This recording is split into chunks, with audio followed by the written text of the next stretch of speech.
Hello दोस्तों, स्वागत है आपका आज की 50 बड़ी खबरों में, जहां आपको मिलेंगी देश और दुनिया की हर जरूरी अपडेट, वो भी आसान भाषा में और सबसे तेज अंदाज में। तो चलिए शुरुआत करते हैं मिडिल ईस्ट की बड़ी खबर से, जहां ईरान, इजराइल और अमेरिका के बीच बढ़ता तनाव अब दुनिया के लिए चिंता का कारण बन चुका है।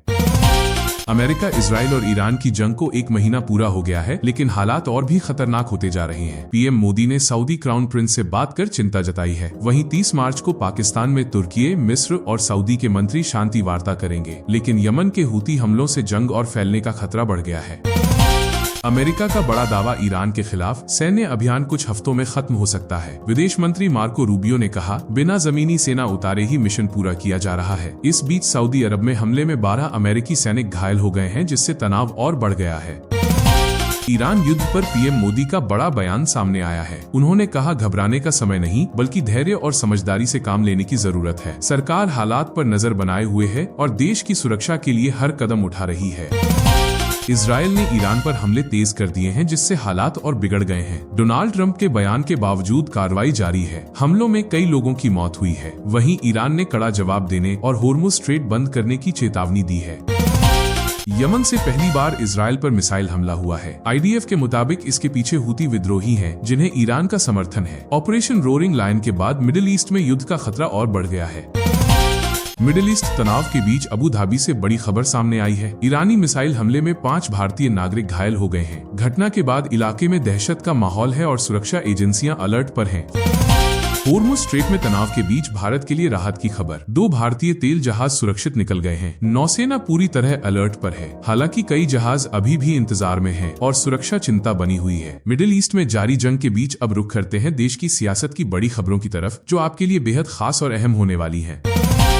जेवर में नोएडा इंटरनेशनल एयरपोर्ट के उद्घाटन पर प्रधानमंत्री नरेंद्र मोदी ने विपक्ष पर निशाना साधा। उन्होंने कहा कि पहले नेता नोएडा आने से डरते थे, लेकिन अब यहां तेजी से विकास हो रहा है। साथ ही उन्होंने भरोसा दिलाया कि वैश्विक संकट के बावजूद आम जनता और किसानों पर बोझ नहीं बढ़ेगा।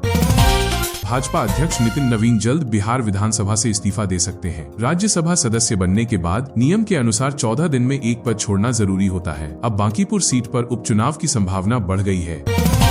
असम के मुख्यमंत्री हिमंता बिस्वा शर्मा के बयान से सियासत गर्मा गई है। उन्होंने कहा कि अगर बीजेपी फिर सत्ता में आई तो अवैध बांग्लादेशी घुसपैठियों पर सख्त कार्रवाई होगी। विपक्ष ने इसे भड़काऊ बयान बताते हुए आलोचना की है। पश्चिम बंगाल में बड़ा राजनीतिक बदलाव देखने को मिला है। असदुद्दीन ओवैसी ने हुमायूं कबीर के साथ मिलकर चुनाव लड़ने का फैसला किया है। दोनों ने मुस्लिम वोट बैंक को साधने के लिए गठबंधन किया है। सीट बंटवारा भी तय हो चुका है। अब देखना होगा कि ये गठबंधन कितना असर दिखाता है। ईंधन और गैस की किल्लत को लेकर सपा प्रमुख अखिलेश यादव ने भाजपा पर हमला बोला। उन्होंने कहा कि संकट के समय में कुछ लोग कालाबाजारी कर रहे हैं। उन्होंने सवाल उठाया कि जो सेवा की बात करते हैं वे अब जनता के साथ क्यों नहीं है। कांग्रेस अध्यक्ष मल्लिकार्जुन खड़गे ने महिला आरक्षण कानून पर सरकार की जल्दबाजी पर सवाल उठाया है। उन्होंने संसदीय कार्य मंत्री किरेन रिजिजू को पत्र लिखकर कहा कि चुनाव के बाद सर्वदलीय बैठक बुलाई जाए। कोलकाता में गृह मंत्री अमित शाह ने ममता बनर्जी पर हमला बोला। उन्होंने कहा कि टीएमसी सरकार भ्रष्टाचार, हिंसा और भेदभाव का प्रतीक बन गई है। साथ ही चुनाव को भय बनाम भरोसा की लड़ाई बताया। राजनीति के बाद अब नजर डालते हैं देश की अर्थव्यवस्था, नौकरी और आम जनता से जुड़ी बड़ी खबरों पर, जो आपके लिए बेहद जरूरी और असरदार साबित होने वाली है।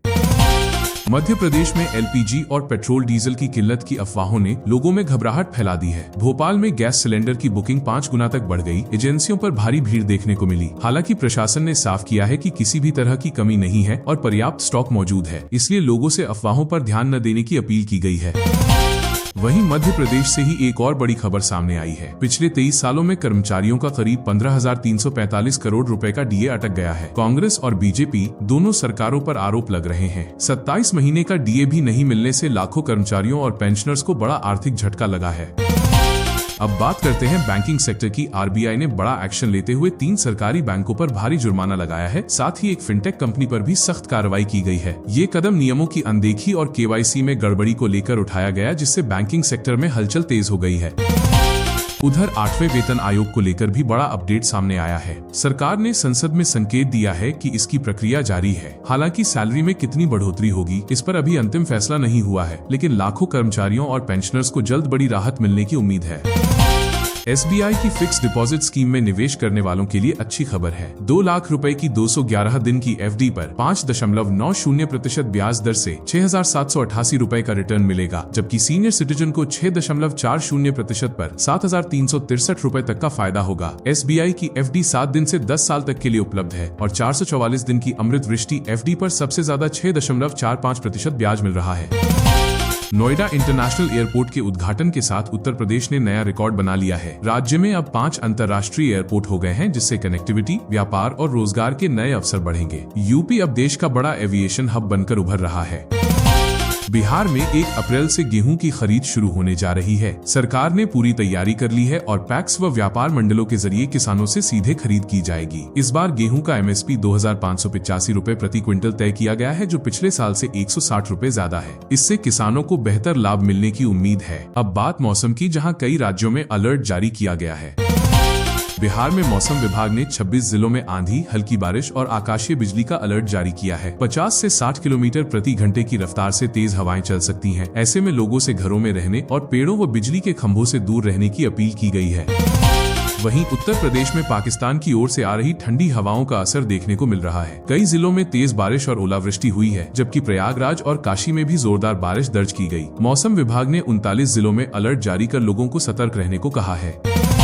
इधर मध्य प्रदेश में 29 मार्च से मौसम में बड़ा बदलाव होने जा रहा है। अगले 3 दिनों तक आंधी और बारिश का दौर जारी रहने की संभावना है। करीब 40 जिलों में तेज हवा और बारिश का अलर्ट जारी किया गया है, जिससे एक और गर्मी से राहत मिलेगी, लेकिन सतर्कता जरूरी रहेगी।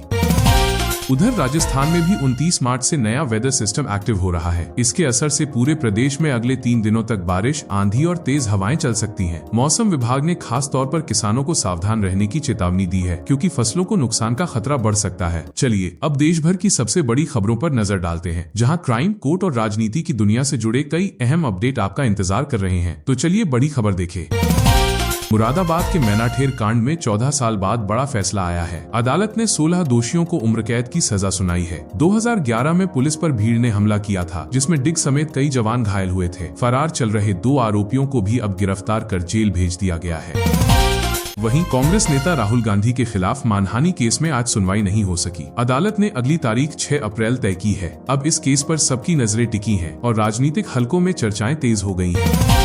गोरखपुर में ATM में नकली नोट जमा करने की कोशिश नाकाम कर दी गई। 2 युवक मौके पर ही पकड़े गए। पुलिस के मुताबिक दोनों कमीशन के लालच में ये काम कर रहे थे। फिलहाल आरोपियों को गिरफ्तार कर जांच जारी है। सुप्रीम कोर्ट ने धार्मिक छुट्टियों को लेकर बड़ा फैसला सुनाया है। कोर्ट ने साफ कहा कि अनुच्छेद 25 के तहत छुट्टी मांगना मौलिक अधिकार नहीं है। गुरु गोविंद सिंह जयंती पर राष्ट्रीय अवकाश की मांग भी खारिज कर दी गई। राजस्थान में सरकारी नौकरी में बड़ा फर्जीवाड़ा सामने आया है। 4 जिलों के 23 लोग फर्जी दिव्यांग सर्टिफिकेट के जरिए नौकरी करते पाए गए हैं। अब इन सभी के खिलाफ सख्त कार्रवाई की तैयारी चल रही है। वाराणसी के 80 घाट से एक वीडियो तेजी से वायरल हो रहा है। गंगा आरती के दौरान कुर्सी पर बैठने के नाम पर 200 से 300 रुपए वसूले जा रहे थे। पुलिस ने मामले की जांच शुरू कर दी है और दोषियों पर कार्रवाई की बात कही है। दिल्ली हाईकोर्ट ने दुष्कर्म मामले में अहम फैसला सुनाया है। कोर्ट ने अपराध में मदद करने वाली महिला को 10 साल की कठोर सजा दी है। अदालत ने कहा कि आरोपी ने पीड़िता को फंसाया और धमकाया, इसलिए किसी भी तरह की राहत नहीं दी जा सकती। दुनिया के युद्ध और कूटनीति से लेकर भारत की राजनीति तक, देखिए आज की बड़ी हलचल एक ही नजर में। ईरान से जुड़ी जंग के बीच प्रधानमंत्री नरेंद्र मोदी और अमेरिका के पूर्व राष्ट्रपति डोनाल्ड ट्रंप के बीच फोन पर अहम बातचीत हुई। विदेश मंत्रालय ने एलन मस्क के शामिल होने की खबरों को पूरी तरह खारिज किया है। मंत्रालय के मुताबिक बातचीत सिर्फ दोनों नेताओं के बीच हुई, जिसमें मिडिल ईस्ट के हालात और शांति पर चर्चा की गई। वहीं नेपाल के नए प्रधानमंत्री बालेंद्र शाह ने भारत के साथ मजबूत रिश्तों के संकेत दिए हैं। शपथ लेने के बाद उन्होंने पीएम मोदी को धन्यवाद देते हुए साथ मिलकर आगे बढ़ने की बात कही। दोनों देशों के बीच व्यापार, परिवहन और विकास सहयोग और मजबूत होने की उम्मीद है। इधर रूस ने बड़ा फैसला लेते हुए 1 अप्रैल से गैसोलीन एक्सपोर्ट पर रोक लगाने का ऐलान किया है। यह कदम घरेलू कीमतों को नियंत्रित करने के लिए उठाया गया है। हालांकि मिडिल ईस्ट में जारी तनाव के बीच इससे चीन, तुर्की और ब्राजील जैसे देशों में ईंधन संकट गहराने की आशंका है। उधर अमेरिका, इजराइल और ईरान के बीच जारी जंग को 1 महीना पूरा हो गया है। इसी बीच ट्रंप और नाटो देशों के बीच तनाव बढ़ गया है। ट्रंप ने चेतावनी दी है कि अगर यूरोपीय देश सहयोग नहीं करेंगे तो अमेरिका भी उनकी सुरक्षा जिम्मेदारी निभाने को बाध्य नहीं रहेगा। इस जंग का असर भारत में भी देखने को मिल रहा है। एलपीजी और तेल की सप्लाई को लेकर चिंता बढ़ रही है। कांग्रेस नेता पवन खेड़ा ने सरकार पर निशाना साधते हुए कहा कि सप्लाई में कमी से लोग परेशान हैं और कई जगहों पर होटल ढाबों का काम भी प्रभावित हो रहा है। एलपीजी सिलेंडर की बढ़ती कीमतों को लेकर सियासत भी गर्मा गई है। सपा प्रवक्ता अनुराग भदौरिया ने बीजेपी पर हमला बोलते हुए कहा कि सरकार गरीबों को गुमराह कर रही है। उन्होंने ये भी कहा कि अंतर्राष्ट्रीय मंच पर ईरान ने भारत का साथ दिया था। वहीं पश्चिम बंगाल चुनाव से पहले राजनीतिक बयानबाजी तेज हो गई है। मंत्री फिरहाद हकीम ने कहा कि राज्य की जनता का भरोसा सिर्फ ममता बनर्जी पर है। उन्होंने ओवैसी पर भी निशाना साधते हुए कहा कि बंगाल में सांप्रदायिक राजनीति नहीं चलेगी। अब बात करते हैं देश भर से आई अपराध और हादसों की बड़ी खबरों की। औरंगाबाद से दिल दहला देने वाली खबर। मामूली विवाद में चाचा ने गुस्से में 3 मासूम बच्चों की हत्या कर दी। मां दरवाजा पीटती रही लेकिन अंदर वारदात हो चुकी थी। पुलिस जांच में जुटी है। गर्लफ्रेंड से मिलने पहुंचे युवक को लड़की के परिजनों ने रंगे हाथ पकड़ लिया। गुस्साए परिवार ने युवक को खंभे से बांधकर बेरहमी से पीटा। वीडियो सामने आने के बाद पुलिस ने कार्रवाई शुरू की। सोशल मीडिया पर प्यार के जाल में फंसाकर ठगी और शोषण के मामले बढ़ते जा रहे हैं। हरियाणा में एक महिला ने युवक पर दुष्कर्म, जबरन धर्म परिवर्तन और धोखाधड़ी का आरोप लगाया है। पुलिस जांच कर रही है। दिल्ली में इंडिगो की फ्लाइट की इमरजेंसी लैंडिंग से हड़कंप मच गया। तकनीकी खराबी के बावजूद पायलट की सूझबूझ से 161 यात्रियों की जान बच गई। सभी सुरक्षित हैं। अयोध्या में सरयू किनारे लक्ष्मी नारायण महायज्ञ स्थल पर अचानक आग लग गई। देखते ही देखते पूरा पंडाल जलकर खाक हो गया। राहत की बात, घटना के समय कोई मौजूद नहीं था। फरीदाबाद की एक हाईराइज सोसाइटी में भीषण आग लग गई। 12वें से 14वें फ्लोर तक आग फैल गई। कई फ्लैट जल गए। हालांकि कोई हताहत नहीं हुआ। शॉर्ट सर्किट वजह मानी जा रही है। गुजरात के बनासकांठा में सनसनीखेज वारदात। सोना और नकदी हड़पने के लिए महिला की हत्या कर दी गई। प्रसाद में नशीला पदार्थ मिलाकर गला घोंटा गया और शव जला दिया गया। 2 आरोपी गिरफ्तार, 2 फरार। और बस इसी के साथ आज की 50 बड़ी खबरें यहीं खत्म होती हैं। अगर आप चाहते हैं ऐसे ही आसान और तेज अपडेट सबसे पहले मिलते रहें तो वीडियो को लाइक करें, चैनल को सब्सक्राइब करें और अपने दोस्तों के साथ जरूर शेयर करें। हम फिर मिलेंगे अगली वीडियो में नई खबरों और बड़े अपडेट्स के साथ। तब तक के लिए धन्यवाद।